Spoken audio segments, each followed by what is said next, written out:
Let's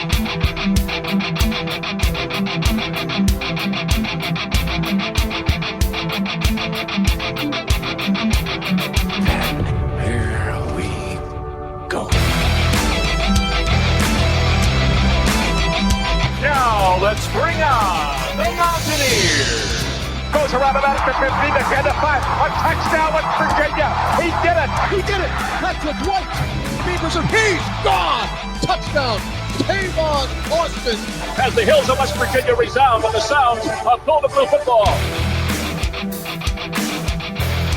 They want to have a 7-on-7 drill. We want to make it a fist fight.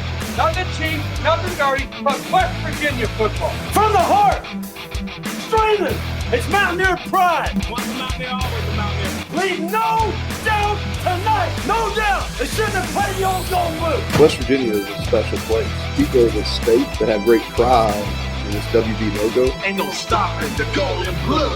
It is a great night to be a Mountaineer wherever you may be. And now it's the show brought to you by Mountaineer fans for Mountaineer fans, the Country Roads Webcast. What's going on, Mountaineer Nation? Welcome into episode 181 of the CRW podcast here for our Cincinnati preview and predictions episode. And it's hard to believe this is already the final home football game for the 2023 West Virginia football season. But here we are. This season has flown by, just ahead of game 11 now, and we can't wait to get into breaking that game down, talking a little bit about the matchups, providing a key to victory and a score prediction before providing some predictions for the other Big 12's conference games this week. But before we get there, we got to lead this episode off the way we always like to, and that's, of course, with a little bit of Mountaineer news.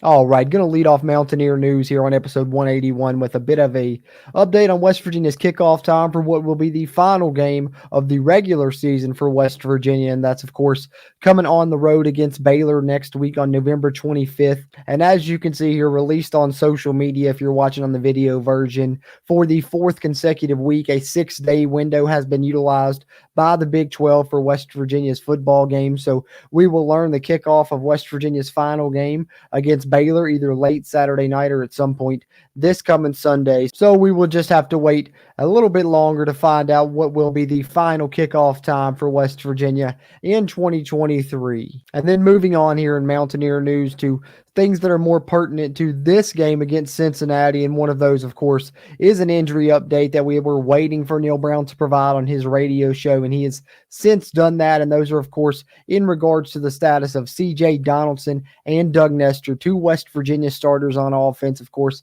the West Virginia running back and right tackle, respectively there. We were concerned about their status for this upcoming game, and it turns out that it sounds like both of them will actually be game time decisions, so we really don't exactly know, but the good thing that we can report on here is that both of them have practiced a little bit. Sounds like Nestor is more of a go than Donaldson is potentially. If nothing else, I think Nestor will be dressed and available, whereas C.J. Donaldson still seems a little bit in question right now, which was kind of what I was expecting if you've been following us here on the CRW when I'm trying to speculate on this thing, because if that was an ankle, like it looks like it could have been for C.J., those things are kind of sometimes tricky to come back from, no matter how minimal of an ankle injury it is or an ankle sprain that it is. And just to go along with that, Neil Brown stated that Donaldson practiced a little on Wednesday and a little bit on Thursday, so progressing well at least. Neil Brown said they're going to let him go through warm-ups and see how he looks, and he'll be a true game time decision depending on how he performs in warm-ups and how they're judging on how he can cut and things like that, I'm sure. And then in regards to Doug Nestor, Neil Brown actually seemed a little bit more optimistic, as I said there, thinks that he looked a little bit better in the past couple of practices this week than he anticipated. That, of course, coming on his radio show, but also said that Nestor, of course, will be a game time decision. So both the West Virginia starters' status is still up in the air at this point, but looks like a good sign for Doug Nestor, and we'll just kind of wait and see on C.J. Donaldson there in the West Virginia backfield. As for our injury report this week here on episode 180 of the CRW podcast, as we move through our Mountaineer news segment here. And as we move through Mountaineer news, we now reach probably the most important part of Mountaineer news this week, I would say. And that is, of course, we covered this when it was first announced earlier this season, but now we've reached the time that it's officially happening.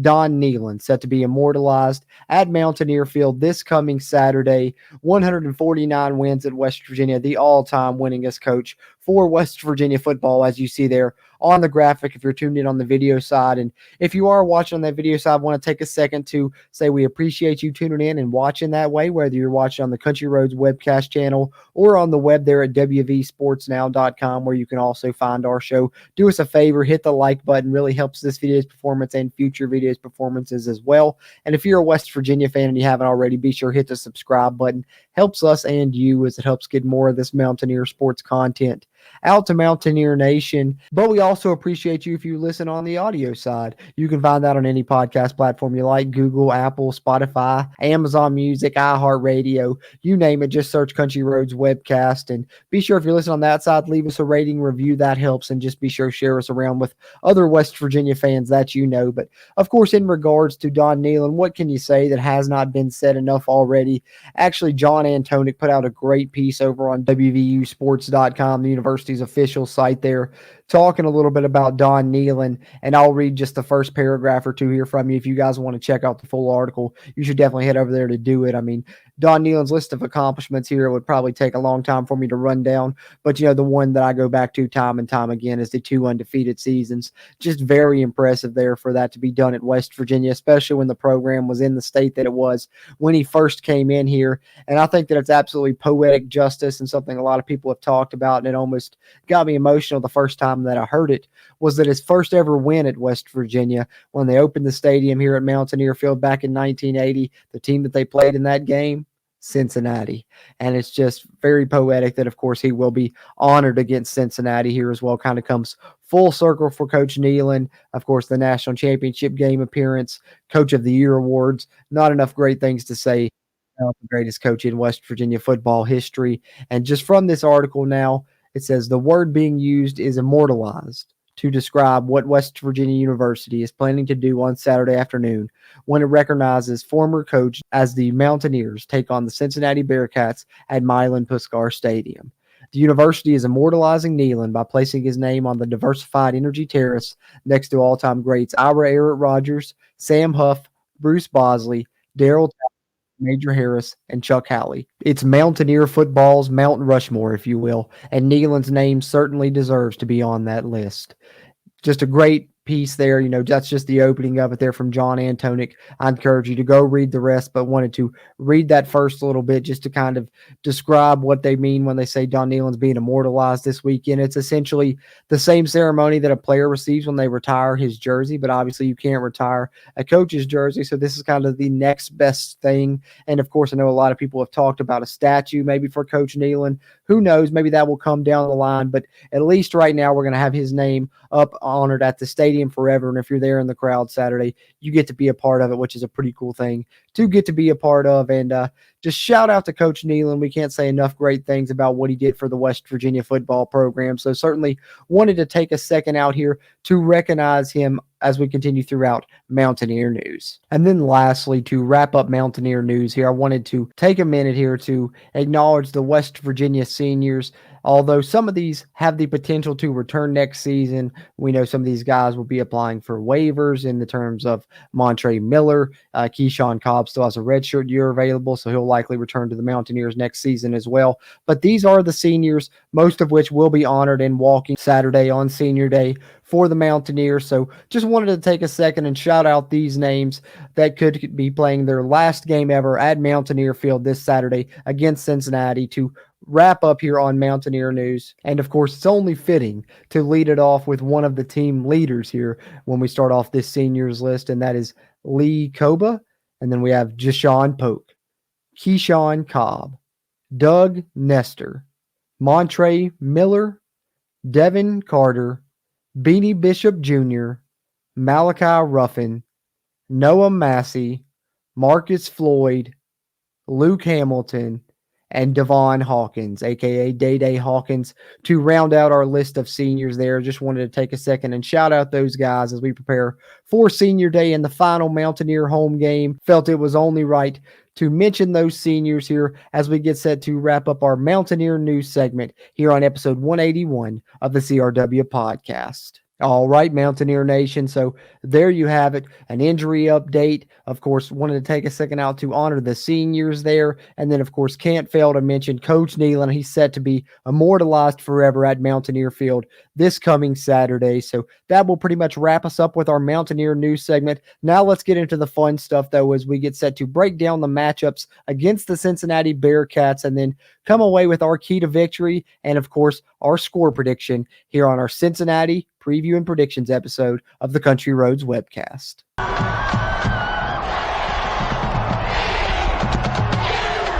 All right, Mountaineer Nation, here we are with our main segment here on episode 181. Get set to dive into our preview and predictions for this matchup against Cincinnati in the 11th game of the 2023 WVU football season, the final home game for the Mountaineers this year. So should be a fun one. We're excited to dive into it. So with no further ado, let's do just that. Of course, this game coming up November 18th, going to take place at 2:30. It's going to be on ESPN Plus if you want to watch it on TV there. Of course, you can catch Tony and the guys on the radio there on the Mountaineer Sports Network as West Virginia comes into the game 6-4 overall and 4-3 in the Big 12 Conference, whereas Cincinnati comes in 3-7 overall, just gaining their first Big 12 Conference win last week to come into this game at 1-6 in the Big 12 Conference. They haven't beaten West Virginia since 2009. The all-time series, of course, 16-3-1 in favor of West Virginia, but this will be their first time meeting as Big 12 opponents, of course, and their first time meeting overall since 2011. Head coach of Cincinnati, of course, Scott Satterfield in his first season now, coming over from Louisville. He was at Appalachian State before then, where he had a lot of success. ESPN actually likes West Virginia in this one. Looks like a game the Mountaineers are going to be favored in overall. 66% chance to win, according to ESPN's FPI predictor. And then as far as the spread on this game, DraftKings currently at the time of this recording has West Virginia favored by 6.5 points. So there's a little bit of the prologue. Now let's get into the matchups here, starting with the West Virginia offense versus the Cincinnati defense. And when it comes to that Cincinnati defense, they are led by defensive coordinator Brian Brown in his first season, and he has the Bearcats currently ranking 4th in the conference in total defense, giving up 364 yards per game on average. And of course, when you're talking about that Bearcat defense, the one man that you got to lead off that conversation with is the man in the middle, the big nose tackle that's been an absolute force for them this season, and that is, of course, Dante Corleone, 6'2", over 320 pounds. And yes, they call him the Don, they call him the Godfather, whatever reference you want to make to Marlon Brando. Dante Corleone lives up to that name for sure. I think that's a fitting moniker for a player that is impactful as he is. He's been dominant all season, really shutting down opponent rushing attacks almost single-handedly at times, and it's certainly been the strength of this Cincinnati defense, has been the defensive line, and a lot of that credit goes to Corleone. 34 tackles and 3 sacks on this season. Neil Brown has called him the best defensive lineman West Virginia will face all season, and PFF certainly backs that up with his grades: 80 defensive grade, 77 run grade, and a 79 pass rushing grade. So good against both the run and the pass. Zach Frazier versus Dante Corleone is going to be the matchup to watch on Saturday, especially if you're a fan of play in the trenches. Keep your eye on West Virginia center versus the Cincinnati nose tackle, and they're going to be matched up head-to-head. He's a true zero nose tackle, going to be lined up right against Zach Frazier, so that's going to be an interesting matchup there for the Mountaineers in this one, and certainly going to have to try and slow down or at least limit Corleone's production a little bit if possible in this game if West Virginia wants to find success. So that's who starts it up front for Cincinnati. But then when you move back to the next level and you're looking at those linebackers, they have a very solid one there as well, and Daniel Griesiak, who interestingly enough was actually a transfer. West Virginia was after this offseason, but ends up at Cincinnati, came over from Utah State there at the linebacker position and has done a phenomenal job with the Bearcats, leads the team in sacks with 4, has him top 10 within the Big 12 Conference in that category. He also has great size there at the linebacker position. We're talking about a 250-plus pound linebacker there for them. So this Cincinnati defense, very strong, very powerful, got a lot of guys that will attack you from multiple angles, and Griesiak's one that you'll see involved, of course, when they're trying to shut down West Virginia's run game, which is going to be their primary goal and something they've done a good job of throughout this season, as they've held 3 different opponents to under 100 yards rushing this year. UCF and Oklahoma State are the only teams that's really found sustained success in the run game against this Cincinnati defense. I think that UCF ran for over 200 yards and Oklahoma State ran for over 300. But other than that, they've held most teams under 200. And as I said, they're 3 different teams they've held under 100 yards rushing. So that's certainly been the strength of the Cincinnati defense, has been stopping the run. And we know that's what West Virginia wants to do on offense. So going to be interesting to see how that plays out, whoever has the upper hand in that matchup, whether West Virginia is able to run the football or Cincinnati is able to stop it, could go a long way in determining the fate of this football game. But we still have one more level of the Cincinnati defense to discuss, and that, of course, is the back end. And the player that I want to bring up there to watch is the team leader in tackles for Cincinnati, actually coming off a game against Houston. Like I said, they secured their first conference win in that game, and also this player secured his first interception of the season, and that is safety Deshaun Pace. He leads the team in tackles with 59 on the year. He's also added 2 sacks to that, and like I said, the interception last week now to add to his stat sheet total, and he's been a stat sheet stuffer for the Cincinnati defense throughout this season and continues to play well. Coming back from a suspension earlier in the year, which I believe was for the team's opening Big 12 conference game. And so it's even more impressive to know that he's missed, at least one game due to that suspension and still has came back and led the team in tackles, despite the fact playing one less game than everybody else. So just shows the kind of impact that he can have and be all over the field. So got to watch out for Deshaun Pace on the Cincinnati defense as well. But if you want to talk about an area where Cincinnati is a bit susceptible, of course, that is through the air, and that is where West Virginia is going to have to make some plays in this game. Hopefully they're able to find some success in the rushing game against this strong Cincinnati run defense. I think that they will be able to do that, and they will work throughout the game to chip away at that Cincinnati run defense and at least, get a few chunks here and there. But I think West Virginia's play action passing game is going to have to come back into effect in this game and play a big role if West Virginia wants to find success against this Cincinnati defense, because as strong as their rushing defense is, their passing defense has shown the ability to be a little bit leaky when their pass rush doesn't get home. Cincinnati, they're of course going to junk up the run game, much like Oklahoma did last week. I think these final 2 opponents will see that film and try and do some similar things, and Cincinnati has the capability to do that with the defensive line that they have. So not only are they going to do that, but they're also going to pressure West Virginia in the passing game. That's what Oklahoma did to Garrett Green, and they saw GG have a game where he struggled. So we're going to need a bounce back for performance from GG, but if he has his head on right and everything, I think that this could be an area where West Virginia has success in the air in this game, is because the fact that Cincinnati, when they don't get home with that pressure that they're bringing, they've shown to be a little bit susceptible on the back end there and give up some plays there from their corners. So West Virginia, I think, has a chance to attack downfield in this game if they can, maybe establish the run at least enough to get Cincinnati to bite on the play action, have those guys attacking downhill. We know this is an aggressive Cincinnati defense, so maybe West Virginia can make that come back to bite them a little bit with the usage of their play action pass in this game. So I think that's West Virginia's best plan of attack against this Cincinnati defense. But looking at this matchup, West Virginia's offense versus Cincinnati defense, who has the edge here? It's a wash for me. I can't pick either side because I think in the run game, it's a toss-up. You might even lean more to Cincinnati with how West Virginia was dominated up front last week, and we know Cincinnati's defensive line is very strong. But then when you look at the passing game, I think West Virginia may have an advantage there. So it's a bit of a wash for me on this side. So that means let's flip it over to the other side and talk about that matchup a little bit and see if either team has an advantage on that side of the football.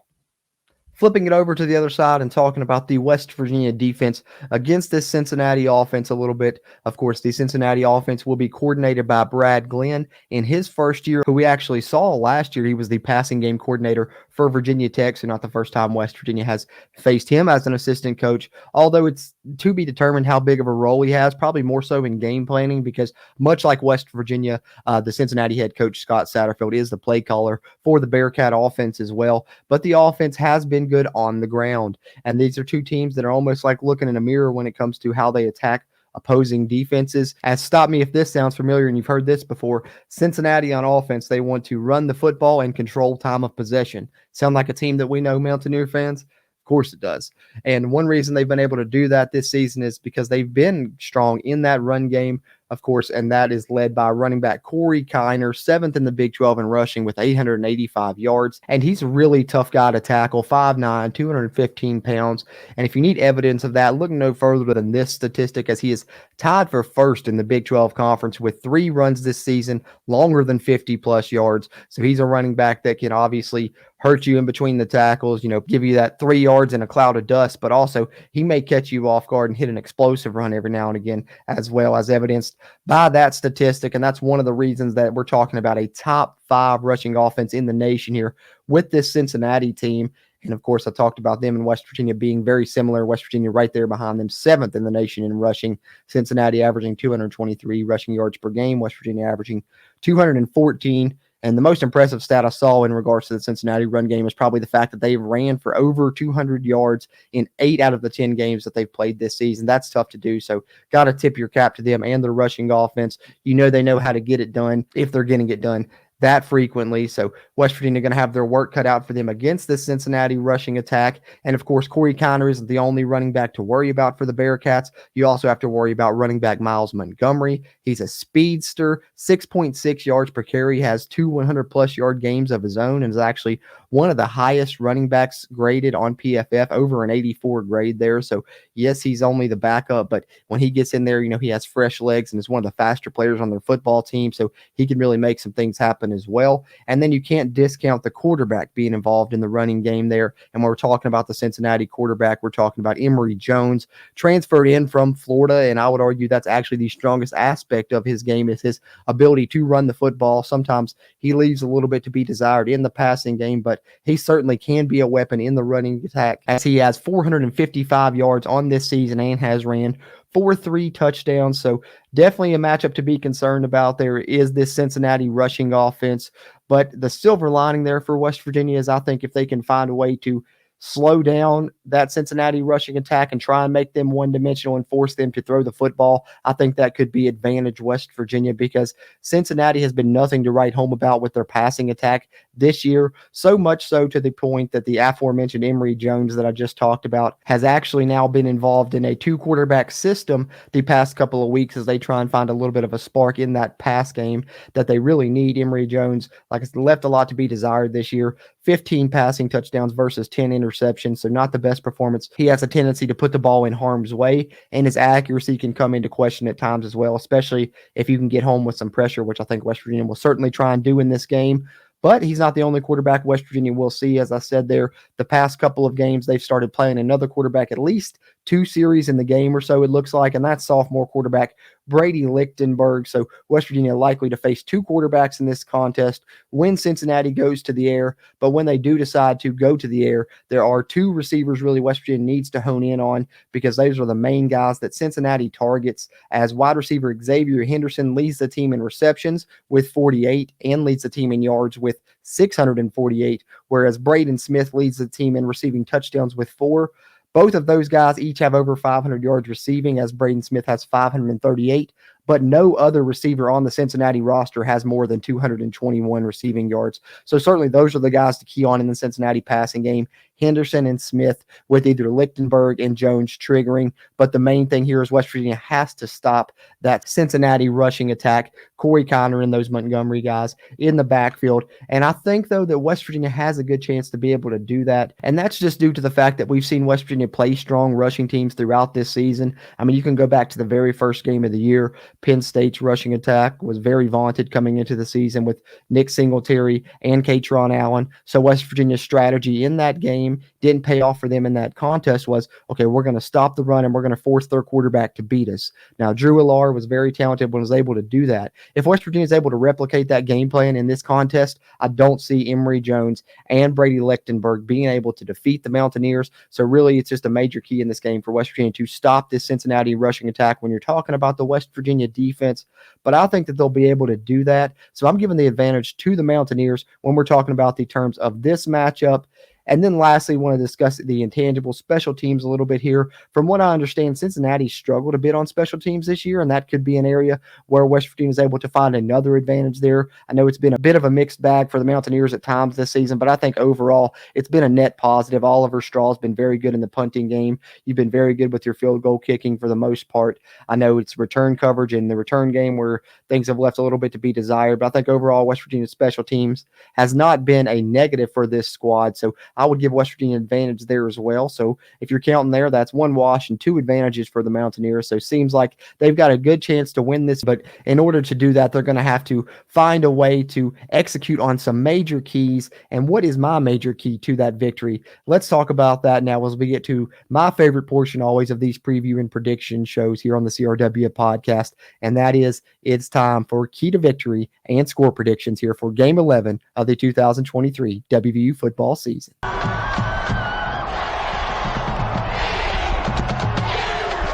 All right, getting into my key to victory here in this matchup for the Mountaineers. Obviously, I talked about stopping the Cincinnati rushing attack is one major thing West Virginia is going to need to do in this football game. Probably going to have to try and find a little bit of success in the own run game if they're able to do that. Of course, winning the turnover battle would go a long way, but I think that kind of plays right into what I'm talking about here, because my key to victory in this one, when it's two teams that are so similar as it seems to be in this matchup, both teams try to, dominate on the ground and attempt to possess the football more than their opponent.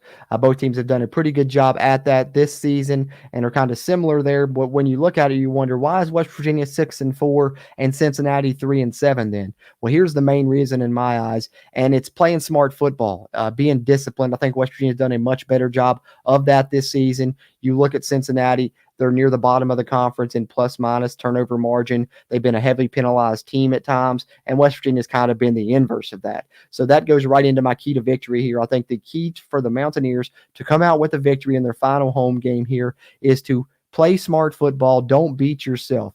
That means, go back to the way you've been playing for the majority of this season. Keep your penalty total, 5 or less, which is something West Virginia has done a great job of in almost every game this season.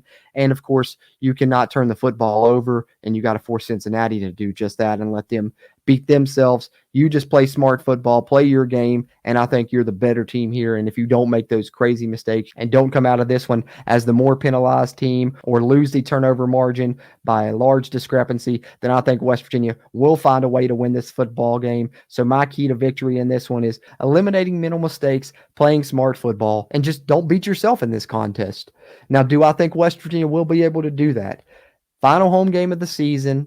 I mentioned in Mountaineer news there, obviously, they're honoring Coach Nehlen. So that alone should create great atmosphere there within the stadium. That should give the Mountaineers another check mark in their corner there that could boost them here in this game. I also wanted to point out the fact that I think Neil Brown, he's done a good job throughout this season pointing out little facts to motivate this team. I think he's got a little thing that could potentially motivate himself in this game, and that's just his record versus the Cincinnati coach, Scott Satterfield. They played 3 times when Neil was at Troy and Scott Satterfield was at Appalachian State, and Satterfield is currently 3-0 against Neil Brown. So Neil Brown should be motivated to get his first win over Scott Satterfield in this one as well. You add in the fact that it's senior day, of course, like I said, honoring Coach Nehlen. Hopefully Neil Brown's motivated by that. And, of course, the team wanting to go out on a positive note the last time in front of the fans. I think all of these are working in West Virginia's favor. Plus, I think they'll be able to execute on some of the keys that I talked about throughout this game. And I think West Virginia does win this game, and I think they cover the current spread of 6.5. I've got West Virginia winning this one. I think it'll be a little bit more slow-paced, maybe a bit more lower scoring than we've seen in recent weeks. But either way, I've got West Virginia winning this one by 10 points over the Bearcats, as my prediction for this game will be West Virginia 27, Cincinnati 17. So there you have it, Mountaineer Nation, a bit of a breakdown of the matchup against the Bearcats, complete with a score prediction there to close it out. But there are other games to predict around the conference yet again this week, and some good ones here in Week 12 of the Big 12 season. So let's talk about some of these other conference games and make some picks for those as we close out episode 181 of the CRW podcast with our final segment as we get set to take a look around the Big 12.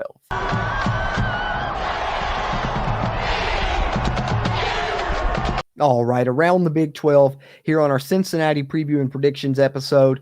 Good slate of games this week, all happening on Saturday, and I think there were a couple different picks I could have made for the game of the week this week, but I'm interested to see the Kansas rivalry with, conference title implications even potentially involved in that one. So that's going to be our game of the week here. So that'll be our final game that we pick here to wrap up our Around the Big 12 segment. But let's lead it off in chronological order other than that, starting with the noon contest. Oklahoma hitting the road to head out to Provo to play BYU. That one's going to be televised on ESPN. Obviously, I think Oklahoma played maybe their best game of the season against West Virginia, unfortunately, last week. But for the Sooners. That potentially means that they're really hitting their stride here at the end of the season, and that's bad news for a BYU team that's really in a bad spot right now, dealing with some injuries and some other things, trying to adjust to this new conference. When you get to this point in the season, that's when kind of the lack of depth that you need to build up to be able to compete within this conference can hit you. So you're seeing that happen with BYU plus some injuries involved. I think Oklahoma wins this one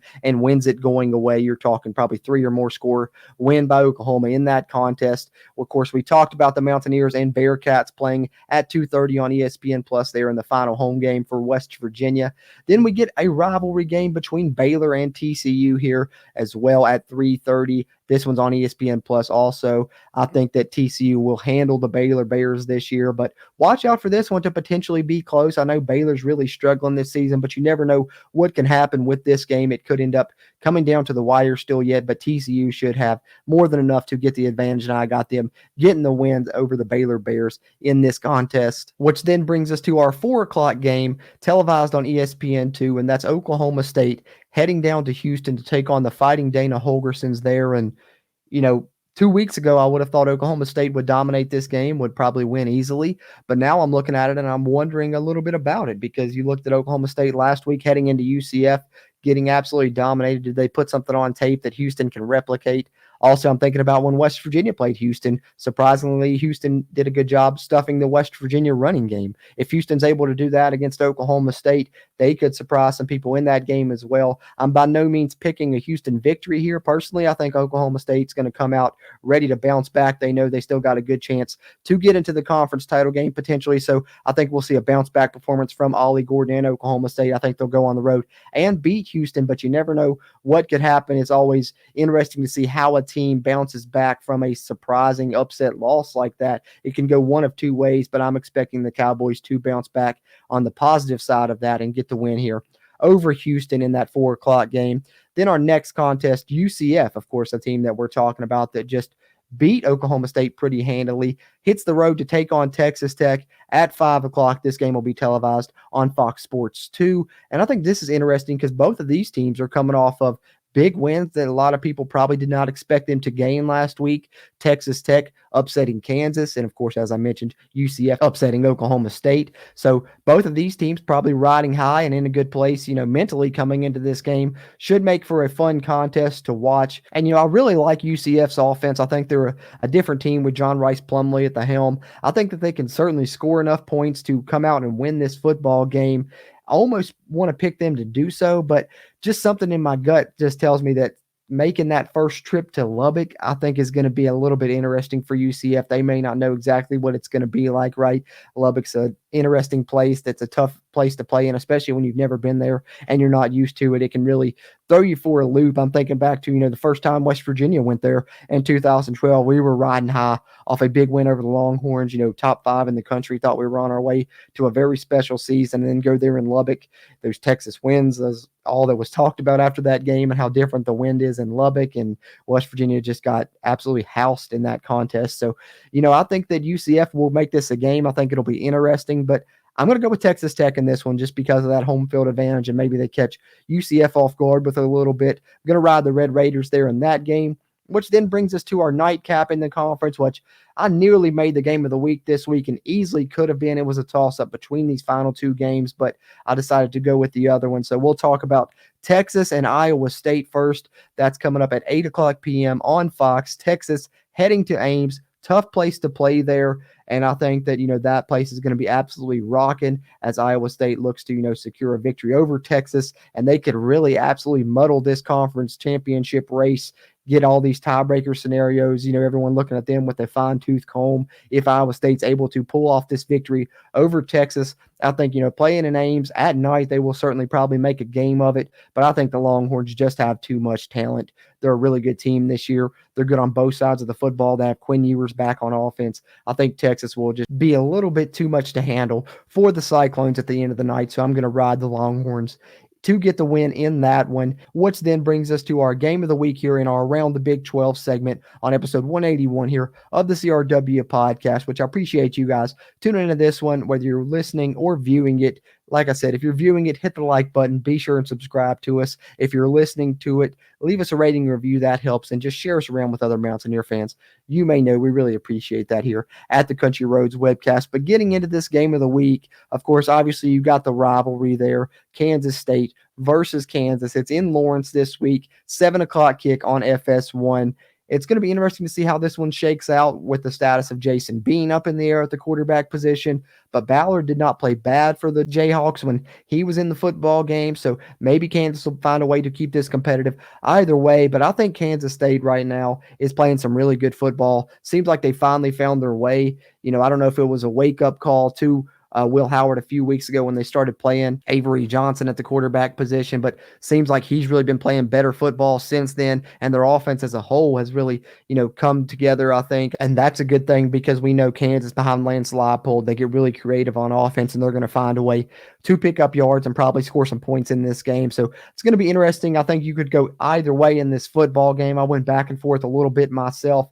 Kansas is playing at home, so that crowd could potentially be an advantage for the Jayhawks, but I think I like the Wildcats right now. I think that they're playing good football. I think they're a bit more experienced. I think, of course, you got Will Howard, who's, whether it's Bean or Ballard at quarterback for Kansas, Will Howard obviously has the advantage there. They've played in bigger football games, obviously winning the Big 12, title game last season. So I think that leads me to believe Kansas State's just a bit more battle-tested, and I think they'll find a way to win our Big 12 game of the week this week. So I'm going with Kansas State to defeat Kansas to wrap up our Around the Big 12 segment on episode 181 of the CRW podcast.